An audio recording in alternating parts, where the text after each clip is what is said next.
Hey everybody, Kelly G here. Welcome to my Agnes and Dora YouTube channel. I am an independent representative for Agnes and Dora, for those of you who don't know me. And I've also been in the direct sales business now for quite a few years. And I like to share my tips and tricks with those of you who are either on my Fashion Phenoms team or really anybody who works in social media sales.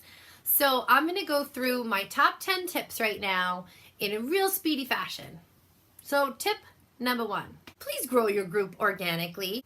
I learned this lesson the hard way. I'm going to be completely honest. My very first social media sales business, I created a group to share my products in, and I just threw all my friends in there. And that's not the way to do it. You really want to invite people and make them feel as though that they've chosen to be there without being spammed into a group. Because really what happens when you just throw people into a group is you have a lot of people in a group who don't necessarily want to be there. And even if they do want to be there, or they would want to be there, now they kind of don't want to be there because they have this icky feeling about the way they were just sort of tossed there without being reached out to.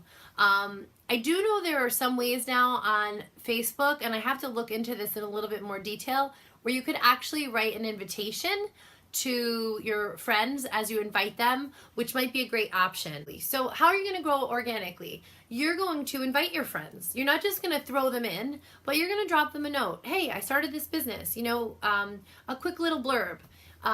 Send them a picture, short and sweet, with the link to your group to add themselves. Once you start getting those initial, like your warm market, your good people in there, then you could start asking them, hey, would you be comfortable adding or inviting some friends to my group? Again, you don't want them to just be added. You want them to feel invited. So that's tip number 1. Try your best to grow your group organically and not just spam people in there. Now this tip number 2 kind of ties into growing your group organically. It's kind of one of the ways to get there. So hostesses. Hostesses are a fantastic way for you to spoil the people that are loyal to you and to get some more interest in your business and to bring some more people in. So I have a whole video on reaching out to a hostess, to book a hostess, so you might want to check that out. But hostesses are key. They are our lifeline to the outside world, because let's be honest, we're the salespeople, so people don't really care what we think. They think we're going to pump up our product no matter what. But we have a hostess saying that she puts her trust and her faith in your company and in your business.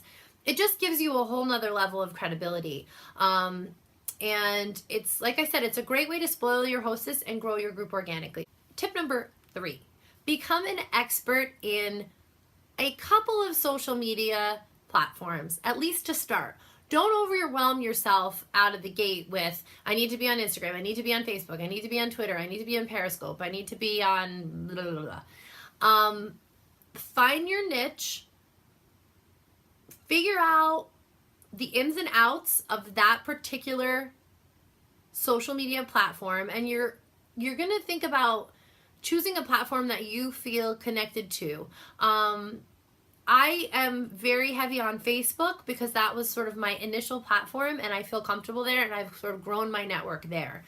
I'm also on Instagram and some other social media platforms, but Facebook is really my main focus. So when I'm doing research on growing my business and getting more reach and all of that stuff, I can focus in on tuning my skills on Facebook specifically, so that I'm not feeling like I'm pulled in a million directions and trying to figure a little of this, figure a little bit of that.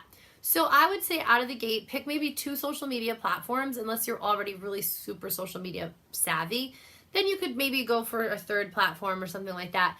But I wouldn't overwhelm yourself out of the gate. Just start slow and master those social media platforms that you feel the most connected to. For example, you are going to become an expert in what time of day to post in those groups, whether hashtags are something that is used on those platforms. So there are so many intricacies of these platforms.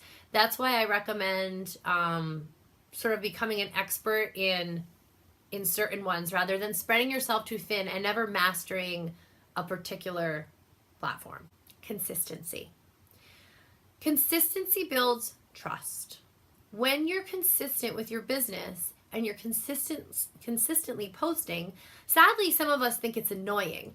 But really, honestly, from a marketing perspective, this is how you gain customer trust. If they shop from you, they want to know that if they have an issue or they have a problem or they have a question or they want more of whatever it is you're offering, you're going to be there. So your consistency is gaining their trust. It is building their confidence and your confidence. And it's also starting to create your brand. The more you show of yourself, the more your brand sort of starts to shape without even really realizing it. And that has to do a lot with not getting stuck in that stock photo trap and really trying to keep things consistent and personal. Tip number 5. Now this is really very specific to Agnes and Dora or similar business models, but it can be applicable to different businesses, different similar businesses. So tip number 5, shop a little each week. Shop a little for each launch. Keep that excitement and that momentum going in your group. You don't have to spend $1,000 a week. You don't even have to spend $500 a week. Spend a few $100s investing back in your business. Keep your inventory looking fresh, having new items to create new outfits. Keep people watching you because they know that you're consistently offering them something new. Again, just a little bit each week to keep your inventory fresh and to replace the items that are selling, and just to give people a reason to watch you and to give yourself something to pump the group up about. Hey, the new inventory's here. I love this piece styled with this piece. It sort of takes those gold, older pieces and it creates a fresh new look with them. So that's a really big tip. Okay, so tip number 6. Tip number 6 is really important, and this is less tangible, but absolutely important. You cannot compare yourself to others in this business. I know it's so easy to do. I have done it myself and I still struggle with doing it. The thing is, even if you've joined the business in the same week, month, couple months of a person, if their business takes off seemingly quicker than yours, it has a lot to do with what has led them up to where they are at this point in their life, and yourself as well. So even though it feels like you're comparing your beginning to their beginning, you're not. You're comparing your beginning to their middle, to, who knows what kind of sales experience they've had, who knows what kind of network building they've done, who knows what kind of,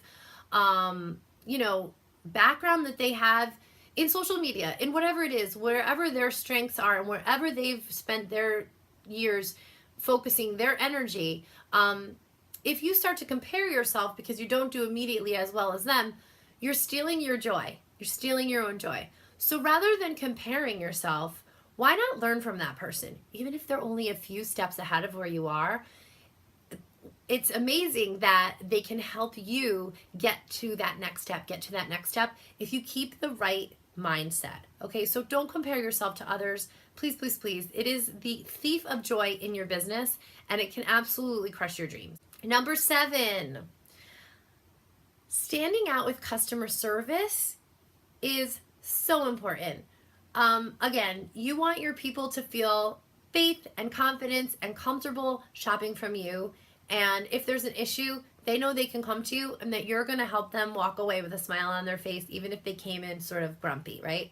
So your customer service is huge. Customer service can start from packaging up your package. Do you make your packages pretty? Do you wrap them in tissue? Do you put on a pretty bow?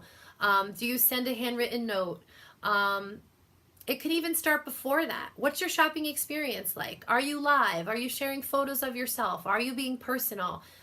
That's customer service. All of that stuff is helping your customer feel like you're putting in the energy, that they're special, and that you're not just throwing stock images onto your page. You're sharing a little bit of your heart and a little bit of your business with them, and it seems like they are the focus and that they're important to you, because they are.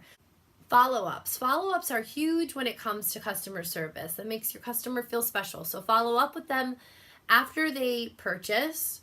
make sure they got their items, see how they're liking things, and then possibly follow up with them again in a couple of weeks, in a couple of months, and then when you follow up with them the second time and say, hey, how are you loving your items? It can be another opportunity for you to say, oh my gosh, I know you loved the Earhart in the fall. Wait till you try the Joplin because it's the same silhouette, shorter sleeves, shorter length. I know you'll love it. Here's the link to check it out. You know, because you're following up and you're also offering them a service by remembering what they bought in the past and by helping to suggest something that, that they may love in the future.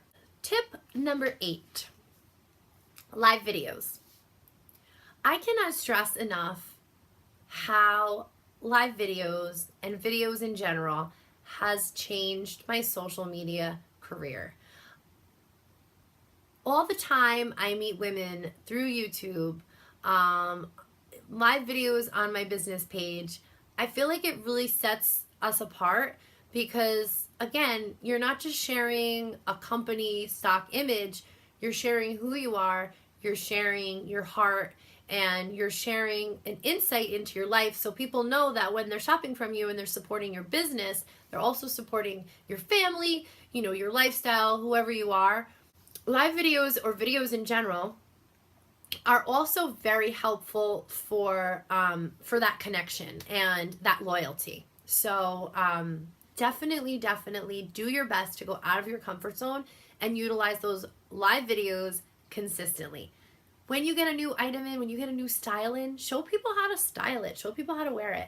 And sometimes it can be frustrating because you don't get that immediate result when you are posting a live video. You may not have people live watching you, but no matter what, you are, even if somebody is not shopping immediately from that video, you are creating consistency and your brand. So now when somebody new finds your group and they pop on, and they scroll through and they've seen you live and they've seen your pictures and now they see you and they're like, you know what, I'm going to stay a part of this group because this group feels like something. It doesn't feel like just a spot to sell stuff. It feels more like a community.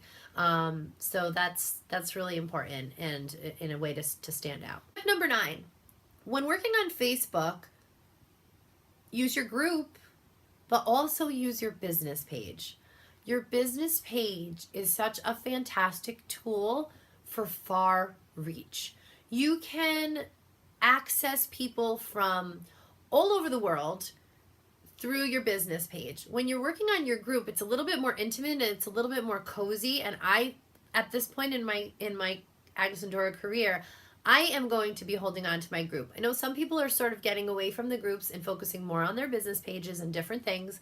We all have different styles. I will be keeping my group, but I love the reach of the business page. Nobody can share your post, or if they share it, it only goes to those who are members of the group. If you post to your business page and somebody likes, comments, shares there, then it goes out to a whole plethora of people who you would have never been in contact with. So definitely utilize your business page and use that consistently as well. Tip number 10, and this very well may be the most important tip that you'll hear today. Don't research so much that you never do. You want to research, you want to come up with ideas, you want to do it the best way, but sometimes I find people get stuck on the research and stuck on the what's going to be perfect, and they never do. That goes for live sales, videos, finding hostesses, whatever it is. Your first time or your second time or your third time is not going to be perfect, and honestly, nobody wants perfect. One of the reasons why social media has become the huge thing that it's become is because people feel like they have a little bit of an insight into your life in a more intimate and personal way. If everything that you create or produce or show on social media is perfect, then the people that are watching you thinking about joining your business will be discouraged because they'll feel like the only way to be successful in a business like this is to be perfect. And nobody's perfect. So don't judge yourself through other people's eyes. Take your ideas, put them down on paper, and then go for it. message those hostesses, make those live videos, jump on live on your group, and just have fun. Just enjoy it. Life is a journey. This business is a journey. Every small success, celebrate those small successes, and you will find so much happiness. Thank you so much for watching this, what was supposed to be a quick video, which turned into a, I don't know, by the time I edit this 15-minute video probably. But anyway, I just wanted to share with you guys some of my top tips for successful growth within your network marketing business on social media. Remember to subscribe to my channel for more network marketing tips and also to see some more of the fabulous Agnes and Dora collection. Thanks for watching.